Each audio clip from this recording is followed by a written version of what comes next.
voilà ami internet Thiès Info salaamaaleykum ñu ngi leen di nuyu dellusiwaat ak yéen comme ni ñu ko defee saa su ne ci thiesinfo.com politique à Thiès tey ñu am tout le plaisir di ci dalal nag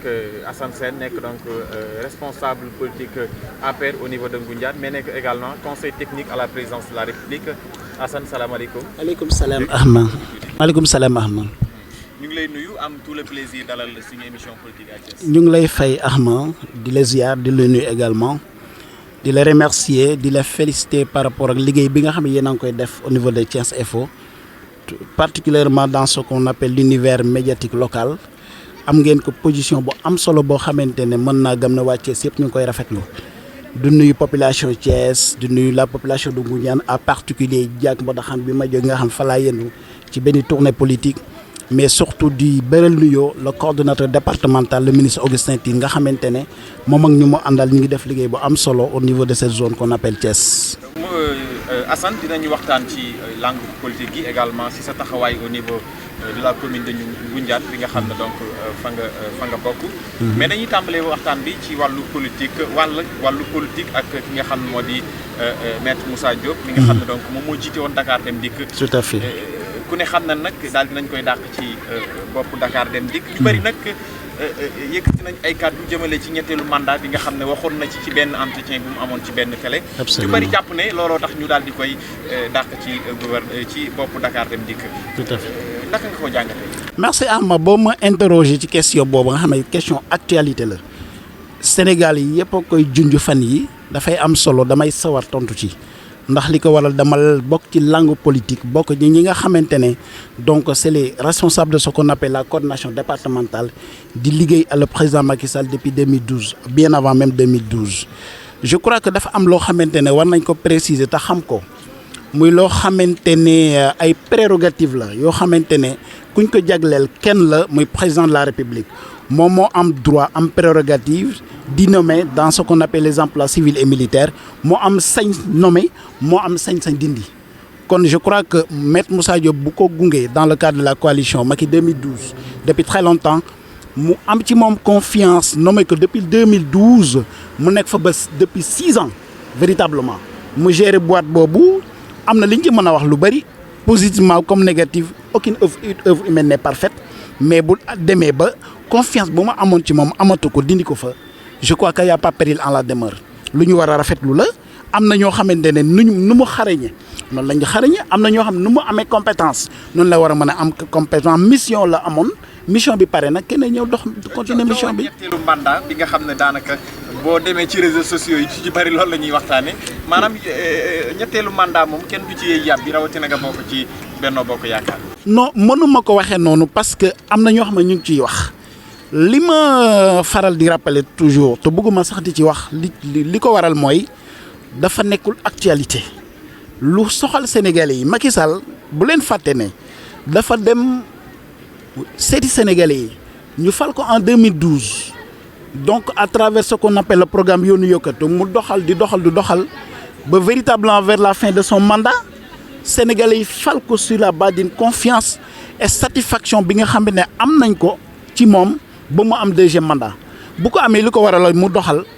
lu mu waxante Sénégalais yi mu respecté ko bu dee ba mandat boobu jeex ñu dem xooli constitution bi xam lu mu wax. du question daw xam lu tax du question daw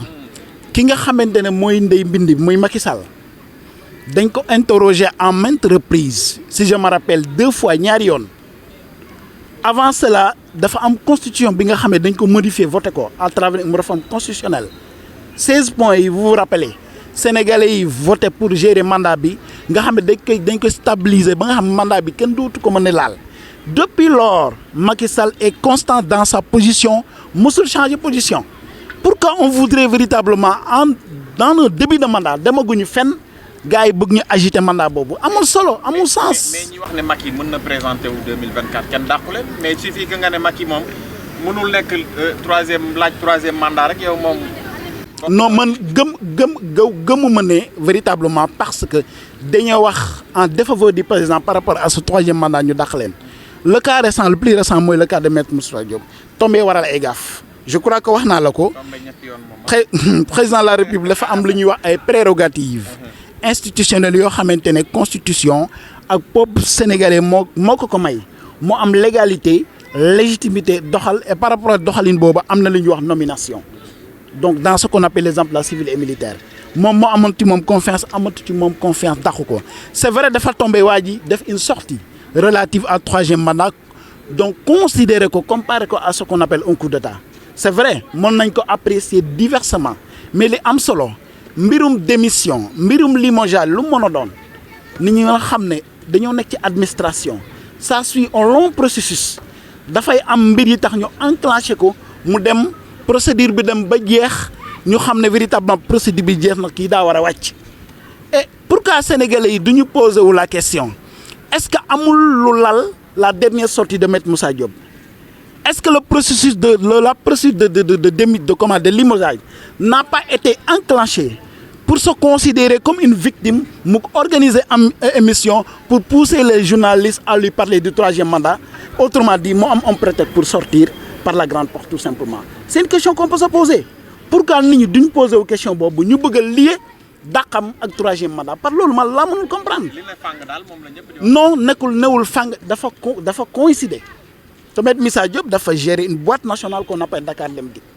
donc rapport d'IGE am na lu mu wax am na yu bëri yoo xam ne wax yi bëri na mais li am solo par exemple bu ko fal bu demee ba apprécier la fin de sa mission gis na véritablement mission fii la war a yem jeex na mu jeex bu ñu enclenché procédure bi nag nous sommes tous des politiciens et les politiciens sont considérés comme des gens souvent qui sont malins mën naa la fal ci benn mbir ma dem ba amatuma ci yow satisfaction ma woo la audience waxtaan ak yow xamal leen man dama la bëgg a jégal dàq la dindi la fi teg fa keneen parce que am na yi nga xamante ne moom laa la denkoon ay pouvoir am ay objectifs yoo xam ne dama lañ ko assigné woon ma am nga li nga jot comme objectif mais am nga loo xam ne jotuloo ko te il est temps ñu redresser la situation par conséquent dama lay dindi indi keneen loolu ba amee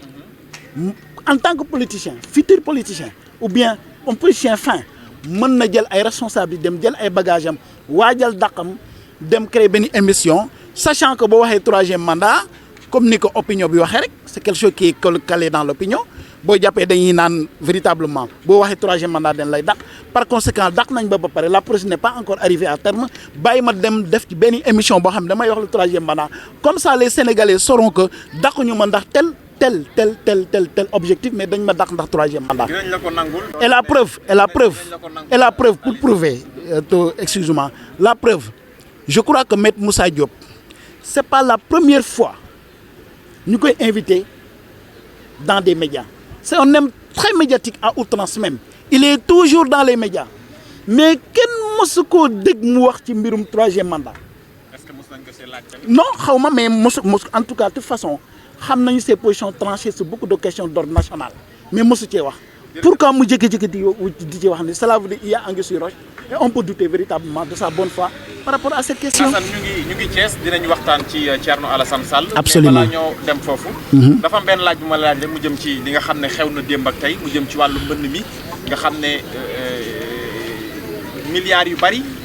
état du Sénégal defoon na ko ci ñu wax sax à hauteur de 750 milliards. Tout à fait mais depuis lors ba léegi. mbënd mi dafa mel ni tey la gën a métti tey la gën a jéggi dayo à Thiès à Dakar et partout même à Saint-Louis c'est pareil naka nga jàngatee wàllu mbënd mi au Sénégal. ma sawar naa trop ci tontu ci question boobu xam lu ko waral dañoo ñëw en 2012 fekk Sénégal amul ay ouvrage d'assainissement yoo xamante ne moo mën a téye ndox mi à Thiès partout particulièrement au niveau de la capitale au niveau de Dakar particulièrement dans la banlieue le président de la République joxe ay instructions ñu am plan décennal bu am solo boo xamante ne dañ ko yóbbu pour mu gérer mbirum inondation bu ñu waxantee dëgg te yàlla tax et waa banlieue ñu bëri mën nañ ko wax mbirum inondation gëj nañ ko coow Sénégal donte am na fu muy sooxe foo xam ne mu ngay des te aucune œuvre humaine n'est parfaite mais en réalité mbirum inondation au Sénégal particulièrement dans les banlieues de Dakar pratiquement wéy woon na. yaa ngi imaginer 750 milliards Assane nga may wax lii. est-ce que 750 milliards ñu def ko ci wàllu inondation yi. ba tey mbir yi mel ni daanaka laaluñu si daal. non vous savez Ahma wala liggéey la bu normal. vous savez Ahma mbirum taw am mbirum ndox dafa nekk un phénomène naturel boo xam ne maîtriser ko yombul les plus grandes puissances au monde bu tawee yenn pluies diluviennes yi ak vent yi gis nga nu muy ravager leur localité ñaanuñu ko sunu borom mais bu ñëwee Sénégal musiba bi lay def gouvernement nag lu ko war mooy gouverner sa anticiper da nga war anticiper nga jël say matuwaay balaa lu mel noonu di am et anticipation bu am na exactement li ko waral mooy am na lu ju bëri boo demee foire da doon taa ba nga xamee kenn du am fu mu dëkk boo demee Pikine Yëmbal Guédiawaye partout mais c'est des questions qui sont maintenant révolues maintenant ce qui s'est passé hier boo dégloo météo ki bi fi daanu hier géej na daanu au Sénégal ak timing boo xamee ne kenn mosu ko xalaat dem ba créer ay dagg yoon ay tolof-tolof yu bëri au niveau de toute la population sénégalaise c'est un phénomène boo xamee il était imprévisible d'abord contrôler ko yombul et ça c'est quelque chose qui venait et nekkul loo xamee ne mën na bett ñëpp parce que sunu borom ay mbiram moo mel noonu te dama koy comparer ak coronavirus bi dama koy orchestre ak bi Macky Sall lancé dina andi solution. dina andi solution par tout simplement xam jaar na fi ak 750 milliards. non jaar na fi mais c'est-à-dire li ma la wax mooy œuvre am na jumtuwaay yu xarañ yoo xam ne def nañ ko pour mu mën a téye li ñu wax mbënd mi téye na ko pendant des années. Maintenant il faut toujours redoubler les efforts redresser là où il y a à redresser fu am bouchure fu am ay yenn problème tolof nga jéem ko régler ndox mi am jaar-jaar te am na benn particularité en matière d'habitat au Sénégal boo xamante ne nit ñi parfois bu ñuy analyser duñ ci def attention mooy les Sénégalais dañoo am habitude en matière de lotissement di dëkk foo xam ne yoon ndox moo fay jaar et ça c'est lance on appelle à ce qu'on appelle les élus municipaux bu ñu mayee ci terrain bu ñu may fi nga xam ne ndox fay jaar gis nga boo demee arbitrairement bëgg a dëkk Dakar tax nga dem dëkk fi nga xam ne ndox daf fay jaar ouvrage bu ñu mën a def mënul arrêter ndox mi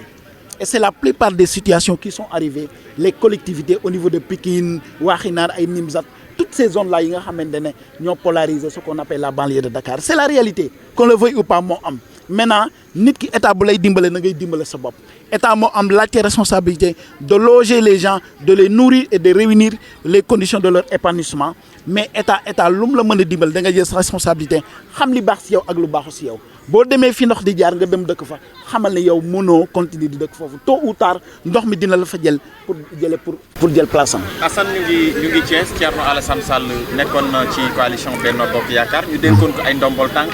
yéen en tant que responsable du département ngeen gunge mission boobu tey mu génn ci gouvernement bi ak coow li ci xew yëpp. benn livre la bind mu toll ci 500 pages ŋàññi ci wàllu doxalinu réew mi. rawatina lu jëm ci gestion pétrole bi.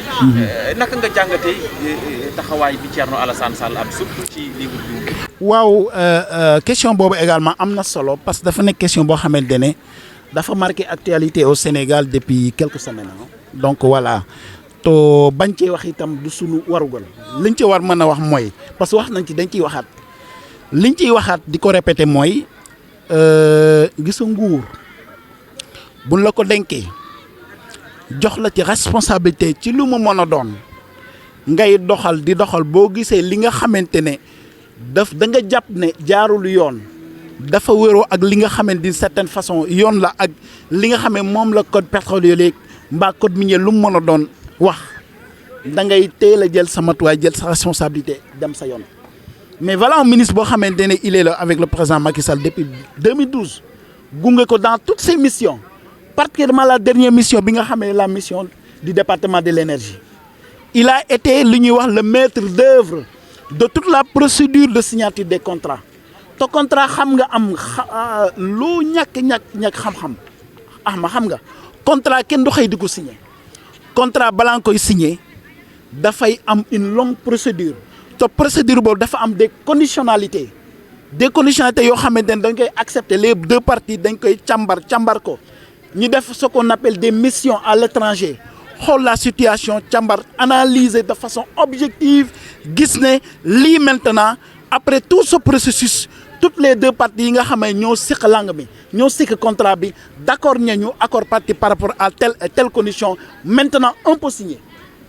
contrat noonu lañ koy signer comment peut-on comprendre waa ji nekkoon maître d'œuvre véritablement de toute la procédure voyage France dem partout au niveau national international pour véritablement la signature de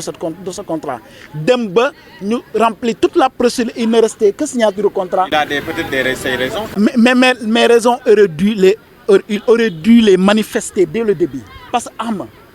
boo may louer chambre maa nga louer appartement dañuy def contrat nga wax ma les conditions du contrat bu fekkee li ma arrangé dès le début avant may signer damay accepter ma xam ne lii maa ko signé woon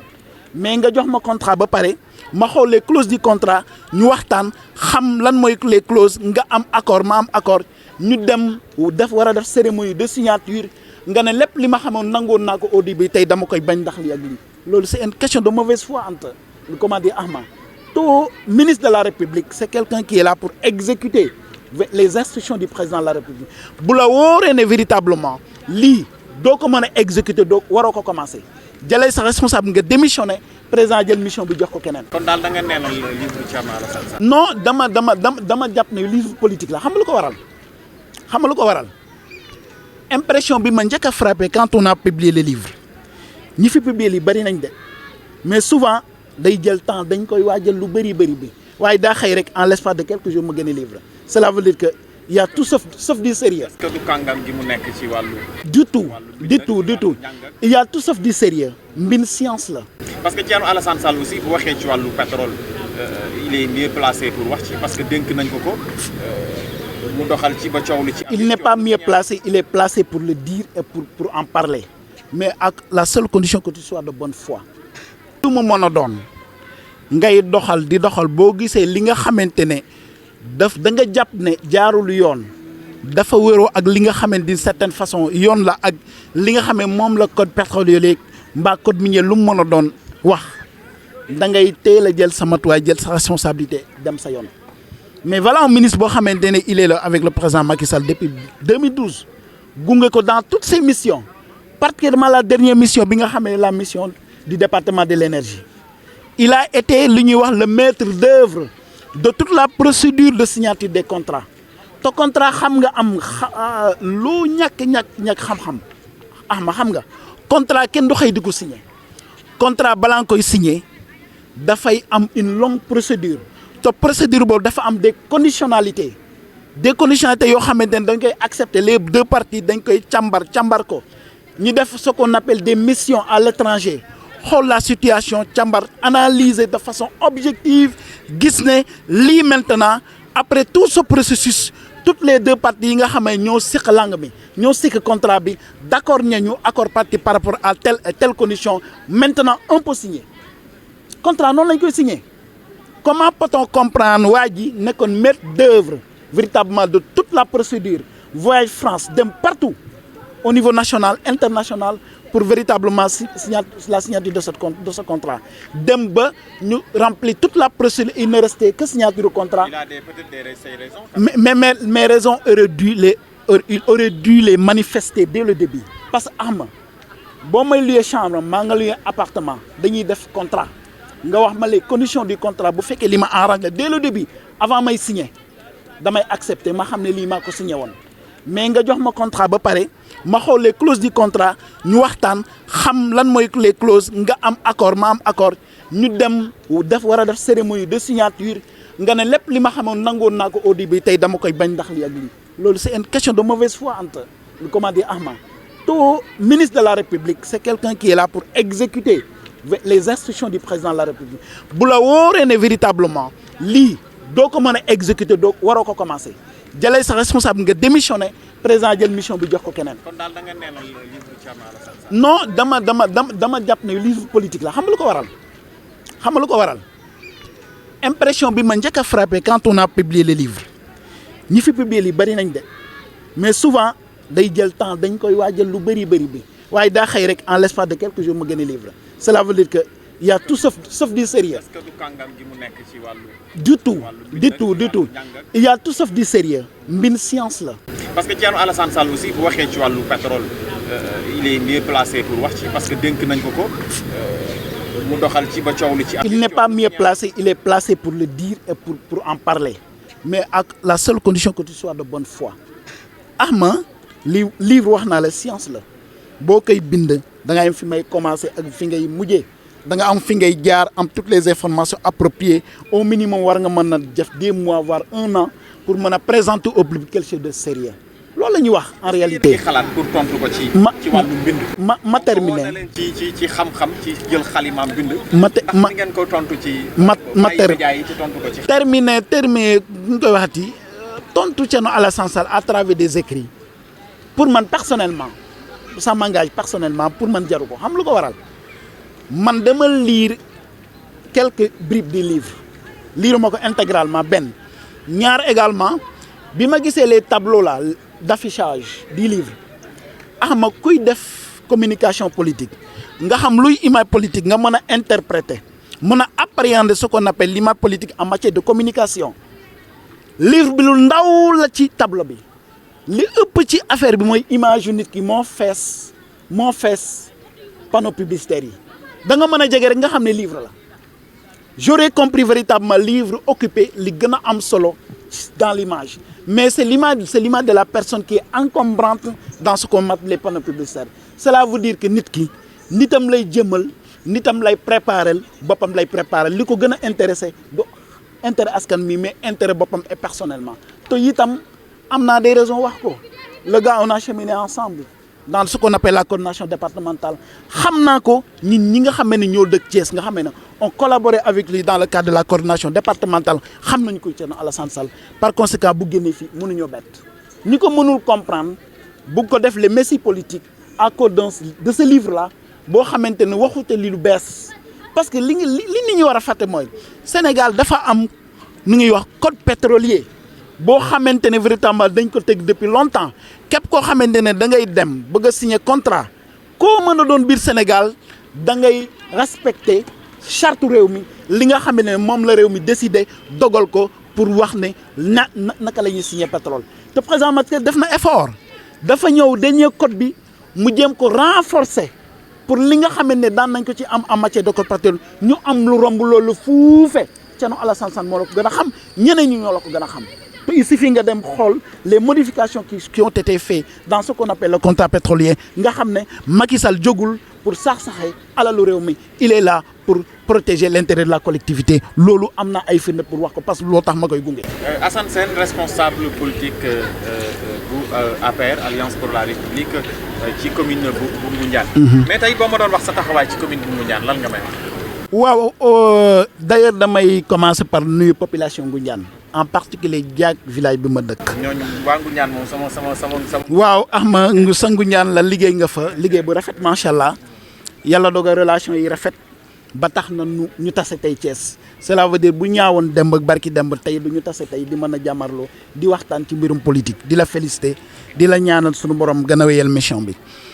waaw bu ñu duggee ci politique yàgg na c'était vers les années 2009-2010 pour accompagner président Macky Sall. xalaat nga wax ma tuuti inspiration bi. ak motivation bi fan la jógee ba Assane soobu ci. effectivement loolu dama ciy sawar wax en 2009 on était dans ce qu'on appelle les mouvements associatifs donc man au-delà de l'AJ de l'association des jeunes de Diag au-delà daayira yeeg association yoo xam ne dama ci daan yëngatu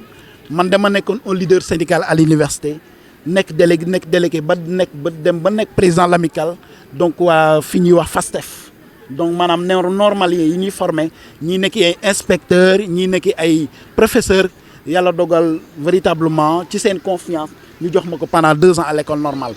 bi ma jógee foofu ma am sama diplôme école normale dem di jàngale dans le Fouta en qualité de professeur de philosophie bokkoon naa ci ñi représenté le syndicat CUSEMS donc xam nga boo nekkee syndicat yi bañkat nga da ngay xel di bañ parallèlement ñun bokkoon nañ ñi nga xamante ne ñun ñoo ngëm woon Fal Mbaye Dione en 2009 bokkoon naa ci ndaw yi ci xeexoon malheureusement dafa am lu bari loo xamante ne dañ ñu ko diggoon ñu wax ko loo xam ne ci mbirum carrière yeeg yooyu su ma cité fii du ma pare dinay fanaan yàlla dogal lépp loo xamee ne du ma ne deful lépp mais en réalité dafa am yu bari yoo xam mu ngi doon soxe avant moom on croyait que en tant que jeune de la même génération bu ñëwee da koy redresser tel n'a pas été le cas et on s'est dit que dootu ñuy nekk fii di ngëm ay nit am nañu compétence am nañu capacité am nañu background ak expérience bu ñu war a mën a permettre ñu nekk avocat population Ngoundiane dootu ñu nekk fii di jooy di topp ci ginnaaw kenn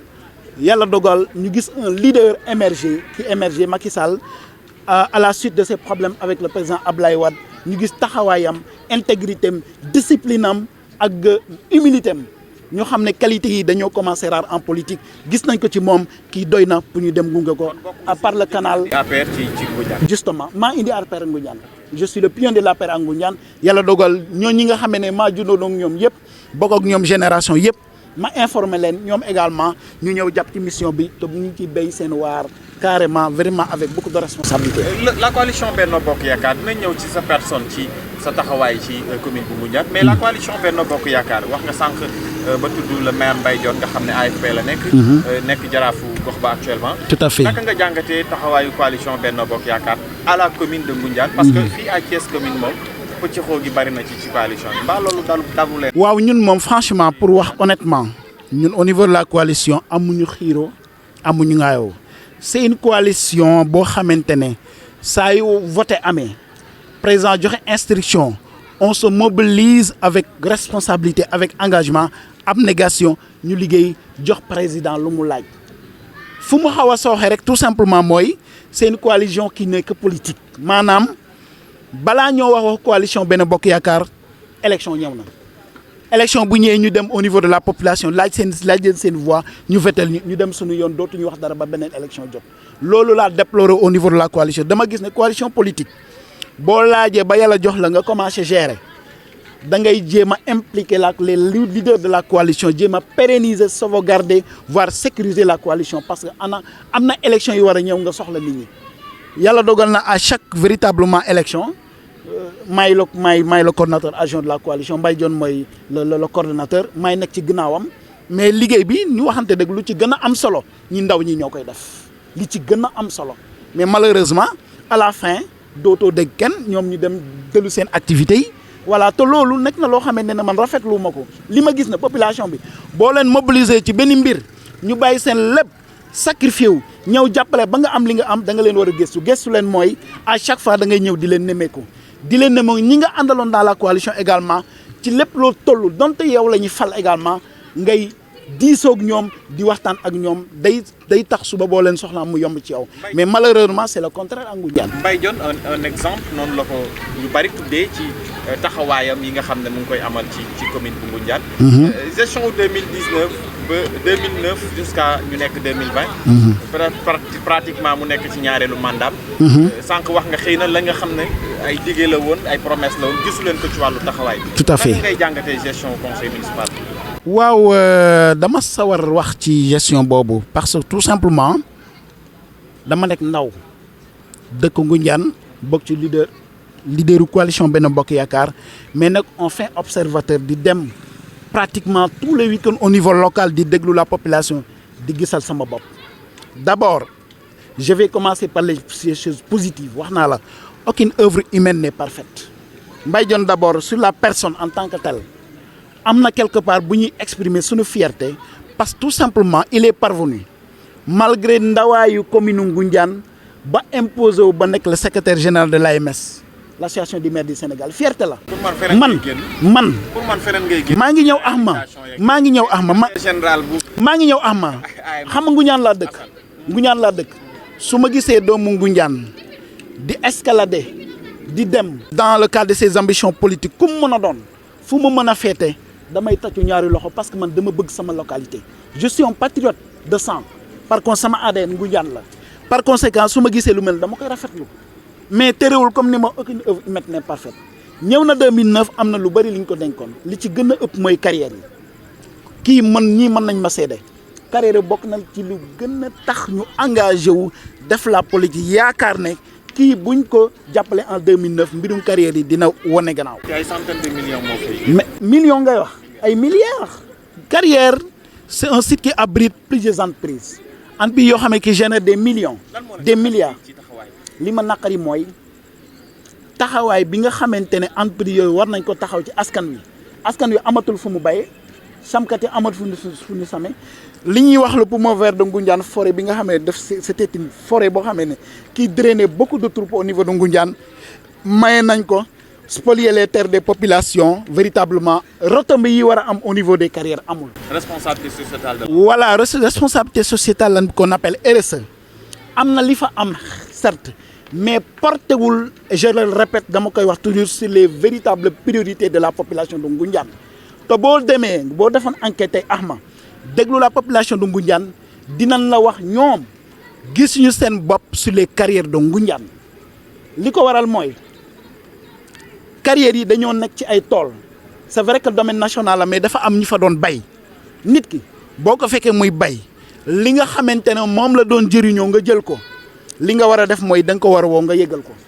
mais en maintes damay toog ay nit ñi ne man de fekk naa benn machine sama tool nee na ñi ngi indemniser mais indemnisation da nga war a xal nit ki exactement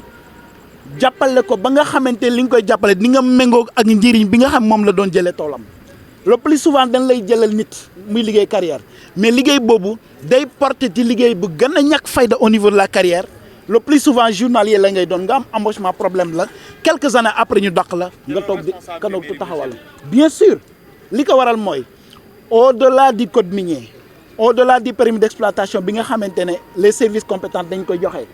mairie moo am sañ-sañ capacité délibération te itam mairie mooy démembrement de l'État waaye fu mu war a jóge fu mu mën a jóge mooy un patron d'entreprise day indi kayit bu ñuy wax permis d'exploitation dañ koy autoriser bu ñëwee day jaar mairie par la procédure normale mairie jël information bi saytu ko waxtaan ak ñu ngi wax les conseils municipaux ñu délibérer mbaa ñu bañ a délibérer mais balaa la délibération war nga dans ce qu'on appelle l'étude d'impact environnemental étude boobu war nga ko def xool lan mooy day jeexitalu exploitation carrière bi ci taxawaayu population yi ci seen feebar ci seen wérgu yaram bu la wóoree ne véritablement am na foo xamante ne mbirum doxalin bi mu ngi sooxe population am nañ soxla doléance yooyu nga recueillir ko jox ko la population impliqué leen wax leen benn carrière moo fi ñëw waaye balaa moo ñëw am na lu ñu ko teg comme ay conditionnalité pare na pour remplir conditions yi population bi nga impliqué ko sollicité ko mu wax xalaatam nga xam ne li ngay réaliser parce que sous la bannière de ce qu'on appelle la RSE légitime na légal na parce que ñi nga xam ñoo ko yeeyool waxtaan nga ci ak ñoom ba ñu d'accord nga soog ko mën a réaliser. réalisation yi jëm ci li nga xam ne nemmeeku nañ ko poste de santé. au niveau de Sewxay. maison des jeunes à hauteur de centaines de plus de 100 millions maison également des femmes te am na lu ñuy préparer aussi au niveau de Diack loolu yëpp c'est des réalisations yi nga xam ne wax nga sànq ne. xëy na li population bi soxla mais jàpp naa ne xëy na loolu population bi soxla nañ ko aussi. ah man nee naa la tout à l'heure waxuma ne réalisation amul. waxuma ne responsabilité sociétale de l'entreprise amul li ma la mën na wax mooy projet boo ko naree implanté au niveau local benn bailleur war ko joxe en tant que chef d'entreprise da nga ci impliquer la population laaj leen seen soxla boo leen laajeen seen soxla amanaam am na li nga xalaatoon mais mën na la wax loo xamante ne moo leen gënal te buñ ko amoon jël mais tel n'est pas le cas. boo jëlee la maison des jeunes au niveau de Diack man mi dama xëy AJD association des jeunes moo defoon expression au niveau de la commune de Ngoundiane bu wax le maire dañoo bëgg une maison des jeunes autrement dit siège bi nga xamante ne l'association des jeunes dina fa mën a def di réunion di fa waxtaan di fa def yenn cérémonie ay yu mel noonu gis nga loolu dama jàpp ne bu ñu interroger waa AJD interroger population bi ne la am na benn patron d'entreprise bu bugg a investir 130 millions ci misaal ci maison des jeunes on leur dira que baax na certes mais am nañu yeneen priorité lu ñu bëgg mooy ngeen jël 20 millions 50 millions 30 millions def ko ci maison bi leneen ñu dugal ko ci beneen priorité bi mais ñëw ériger cette maison au niveau de Diack ériger beneen maison la Franck au niveau de Ngoundiane ñu ngi waaj benn au niveau de Thiangaye ñu ngi waaj benn au niveau de Sewxay Mbourwaay mën naa am dinañ laaj 4 maisons voire 5 maisons à hauteur de millions boo ko boole mu frôler le milliard alors que jeune Ngoundiane ñi ngi taxawaalu liggéey ñu carrière ndax ñoom amuñu qualification pour mën a exercer les métiers yi nga xamante ne moom lañ def au niveau des carrières femmes yi nga xam ne mooy sunu yaay sunuy sœur tey la ñu gën a sonn dans les rues de la Médina di faute te nekkoon na une mission du maire. Imaginez, c'est extraordinaire quand on dit que dans la commune de Ngoundiane c'est centaines de milliards moo fay génn alors que l'exode rural c'est dina fa nekk un fait bu fréquent dans la commune. c'est quelque chose qui est déplorable Ahmed. te bokk na ci lu gën a tax ñu engagé wul politiquement localement pour combattre ce phénomène parce que mënuma comprendre tey nee nañu ñoom dañuy jàppale les femmes de Ngoundiane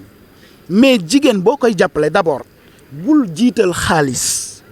ku mu mën a doon da nga koy fexe former laaj ko d'abord lan la bëgg ñu xool étude de marché xool exactement métier yi bu ñu leen ci former dina ci mën a liggéey nga former leen ci dans ce qu'on appelle les activités génératrices de revenus nga financer leen ñu soog a jël financement boobu dugal ko ci seen liggéey mën a jëm kanam mais li xew Ngoundiane Ahma depuis longtemps bu ñu waxantee dëgg